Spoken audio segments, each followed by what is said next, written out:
This isn't just a classroom, it's a window to the world, where videos and visuals teach me more than words ever could.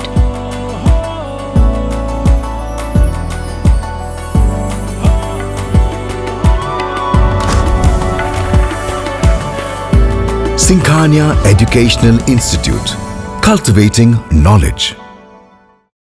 आप सभी का स्वागत है आपकी आवाज है हम की श्रृंखला 1 के पहले कार्यक्रम और मैं मुदित मेहरोत्रा आप सभी का आज के हमारे विषय आज का युवा उसका संकट और शिक्षा की वह लड़ाई जो चुपचाप लड़ी नहीं जा रही है परंतु लड़ाई जा रही है इस विषय में आप सबको आमंत्रित करता हूं। आज हमारा भारत एक ऐसे मोड़ पर खड़ा है जहां सवाल केवल नीतियों का नहीं है, सवाल बल्कि आज है भरोसे का और सवाल है हमारे भविष्य का, मेरे और आप जैसे युवाओं के।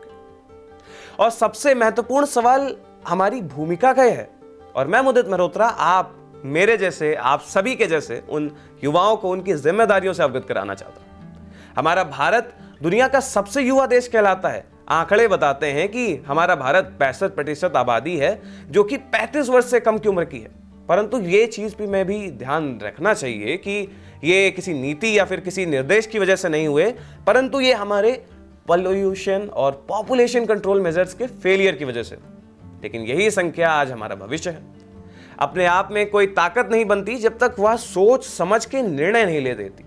एक मशहूर लेखक हैं चार्ल्स मॉरिस, मैं उनकी कुछ पंक्तियां बताना चाहूंगा जिन्होंने लिखा था कि I am more afraid of an army of 100 sheep led by a lion then an army of 100 lions led by a sheep. सवाल है नेतृत्व का, तो सोचिएगा जरूर।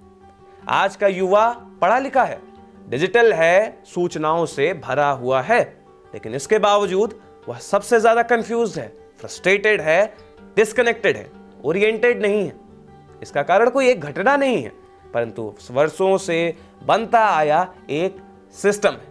एक ऐसा सिस्टम जिसमें सरकार और नागरिकों के बीच टूटे हुए भरोसे की बस एक रेखा रह गई है। जब एक आम नागरिक कोई वादा करता है और उसे पूरा नहीं करता तो हमारे संविधान में ही कानूनन वह अपराध माना जाता है। लेकिन जब वही काम सत्ता में बैठा एक नेता करता है, वादा करता है, पूरा नहीं करता, तो उसे केवल राजनीतिक मजबूरी कहकर टाल दिया जाता है। ज्यादा से ज्यादा लोग कहते हैं हम उस नेता को 5 साल बाद सत्ता में चुनकर नहीं लाएंगे, परंतु क्या आप ये मुझे बताइए वह 5 साल एक लंबा समय नहीं है हमारे भारत जैसे देश को बर्बाद करने के लिए? इंग्लिश में इसके लिए बहुत महत्वपूर्ण वाक्य प्रयोग होता है, giving a sword in the hands of a monkey. आपने कहानी सुनी होगी कि बिल्ली के गले में घंटी बांधने के लिए सारे चूहे कहते हैं, पर प्रयासरत कोई नहीं होता जब तक एक चूहा बिल्ली के दूध में जाके नींद की दवाई ना मिला दे और काम कर दे।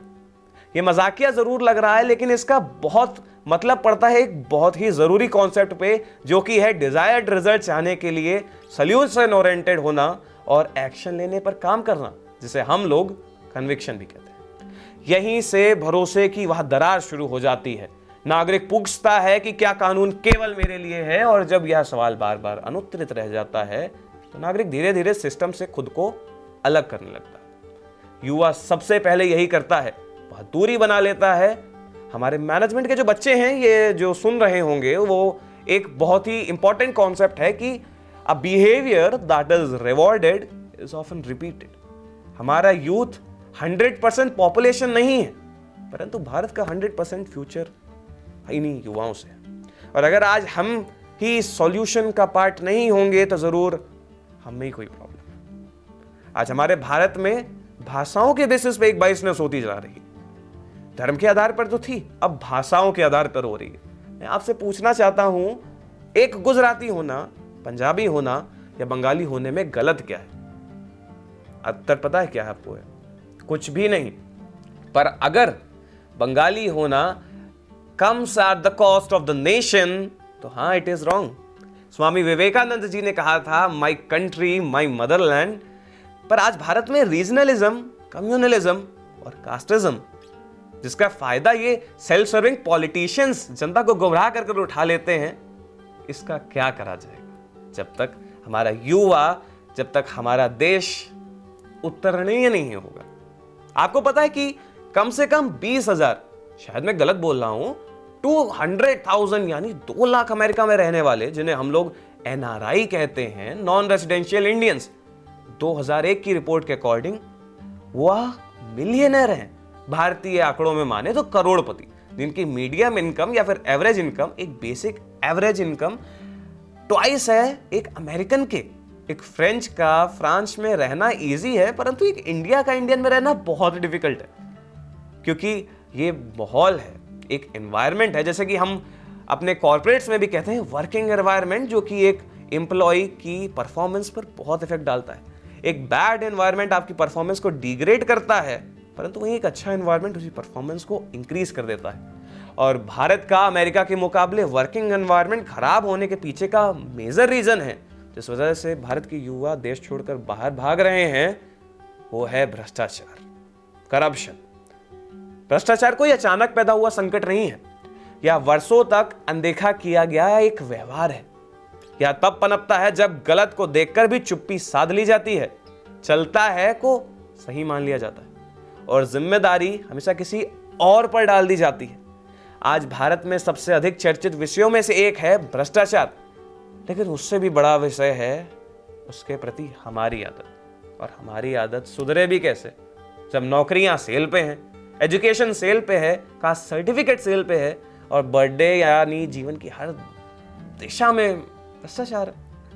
ट्रांसपेरेंसी इंटरनेशनल की एक रिपोर्ट के अकॉर्डिंग भारत दुनिया का सेवेंथ सबसे ज्यादा करप्टेड कंट्री है। युवा जानता है कि सिस्टम में गड़बड़ी है, लेकिन वह यह भी मानने लगता है इसे बदला नहीं जा सकता, मैं अकेले क्या कर सकता हूं। और यही सोच सबसे ज्यादा खतरनाक है। अब मैं आप सभी से एक ऐसे मुद्दे पर बात करना चाहूंगा जिसे अनदेखा नहीं किया जा सकता, जिसे हम एक ऑस्ट्रिच अप्रोच नहीं रख सकते, क्योंकि अगर खतरा दिखेगा ही नहीं, खतरा है ही नहीं। हम आते हैं शिक्षा व्यवस्था और यूजीसी के मुद्दे पर। यूजीसी यानी यूनिवर्सिटी ग्रांट्स कमीशन, जिसका उद्देश्य है उच्च शिक्षा में गुणवत्ता और मानक बनाए रखना।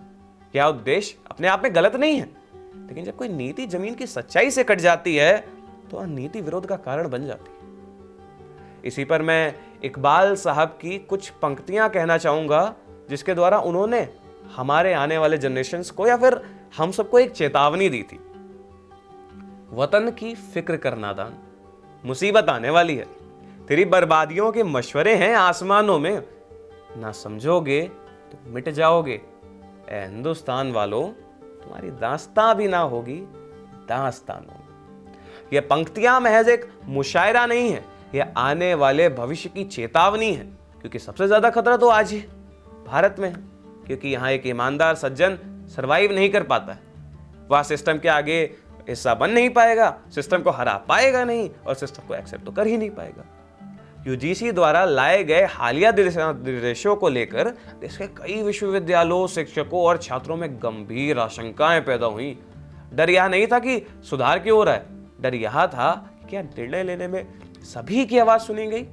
हमारे लखनऊ यूनिवर्सिटी के प्रशासन में ही अभी 29 जनवरी को यूजीसी को लेकर एक बहुत बड़ा प्रदर्शन हुआ था, जहां पे छात्रों ने अपनी आवाज उठाई थी। तो क्या शिक्षा केवल डिग्री का मामला नहीं होती, यह एक तर्क और प्रश्न करने की स्वतंत्रता से जुड़ी होती है। और जब इसी स्वतंत्रता पर खतरे की आशंका होती है तो प्रतिक्रिया स्वाभाविक है। परंतु कुछ स्वभावों में और कुछ स्थितियों में हमारी उच्च न्यायालय या फिर जुडिशरी आगे निकल कर आती है, और उस मामले में भी जब यह मामला सुप्रीम कोर्ट पहुंचा तो कोर्ट ने कोई जल्दबाजी नहीं करी। कोर्ट ने ना तो युवाओं को गलत ठहराया, ना ही यूजीसी को। कोर्ट ने एक बहुत मूल बात कही, संवाद आवश्यक है। यह लोकतंत्र का मूल सिद्धांत है, नीति ऊपर से थोपी नहीं जाती है, नीति बातचीत से बनती है। और यही बिंदु इस पूरे विवाद का सार है। यहां पर मैं अपनी नैतिकता आप पर नहीं थोपूंगा कि यूजीसी सही है या यूजीसी सही नहीं है। हकीकत में मैं आप सबसे, आज के युवाओं से, मेरे दोस्तों से, मेरी इस पीढ़ी के युवाओं से निवेदन करूंगा कि वो यूजीसी के बारे में पढ़ें और फिर खुद से विचार बनाएं कि क्या यूजीसी के नियम सही थे, या वो सिर्फ किसी एक कैटेगरी को, चाहे वो SC ST हो या OBC, चाहे जनरल, किसी एक कैटेगरी को ध्यान में रखकर बनाए गए थे, दूसरी कैटेगरी को नजरअंदाज कर दिया। क्योंकि जहां संवाद नहीं होता वहां सल्यूशन नहीं हो सकता। एक महान लेखक थे, मुझे उनका नाम तो नहीं याद आ रहा है, परंतु उन्होंने कुछ पंक्तियां कही थी और उनका कोट मैं यहां पर जरूर कहना चाहूंगा कि power corrupts absolute, and absolute power corrupts absolutely. That's wrong. It's only corrupts the corruptible. Corruption आज के समय में एक नेचुरल आउटकम बन गया है। जब लोगों के पास सत्ता आती है, उनके पास प्रिंसिपल नहीं होते, और चिंता की बात है कि टैक्स पेयर ही भारत की राजनीति के बारे में चिंता नहीं करता, जबकि इन टैक्स पेयर्स का 70% आबादी जो कि 33 साल की उम्र के नीचे है, और इन्हीं 70 या फिर 80% लोगों में कुछ ही को देश की चिंता है, क्योंकि बाकी 20% खुद को न्यूट्रल कहते हैं, लेकिन तटस्थता भी एक निर्णय होती है। जब गलत और सही के बीच आप कोई पक्ष नहीं चुनते तो व्यवस्था अपने आप गलत के पक्ष में झुक जाती है। ये कहना आसान है कि मैं राजनीति में नहीं पढ़ता, लेकिन राजनीति आपके कॉलेज, आपकी फीस, आपकी नौकरी, आपके भविष्य में रोज दखल देती है। तो आज का सवाल यह नहीं है कि युवा गुस्से में है या नहीं, सवाल यह है क्या युवा जिम्मेदारी लेने को तैयार है? क्या वह केवल समस्या गिनाएगा या समाधान का हिस्सा भी बनेगा? इतिहास बताता है कि जब भी देश ने दिशा बदली है, उसके पीछे मूल्य आधारित नेतृत्व रहा है। सरदार पटेल का प्रशासनिक अनुशासन, स्वामी विवेकानंद की चेतन जागृति और जे.आर.डी. टाटा की नैतिक औद्योगिक सोच ये उदाहरण बताते हैं कि नेतृत्व सत्ता से नहीं, मूल्यों से जन्म लेता है। आज का समय चुप रहने का नहीं है, अंधे विरोध का भी नहीं है। यह समय है समझने का, सवाल पूछने का और जिम्मेदारी लेने का। युवा भविष्य का नेता नहीं है, युवा आज का निर्णायक करता है। और यदि आज निर्णय गलत हुए तो कल इतिहास केवल एक पंक्ति लिखेगा, समय था, अवसर था, लेकिन समझ नहीं थी। और इसके लिए आज से बेहतर समय कौन सा होगा और भारत से अच्छी जगह कौन सी होगी? इसी के साथ मैं मुदित मेहरोत्रा आप सभी से विदा लेता हूं। धन्यवाद। जय हिंद, जय भारत, नमस्कार।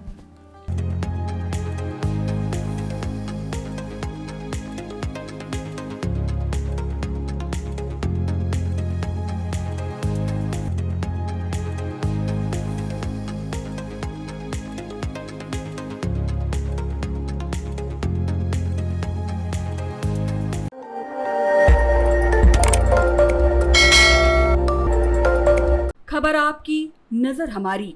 देखते रहिए आई इंडिया।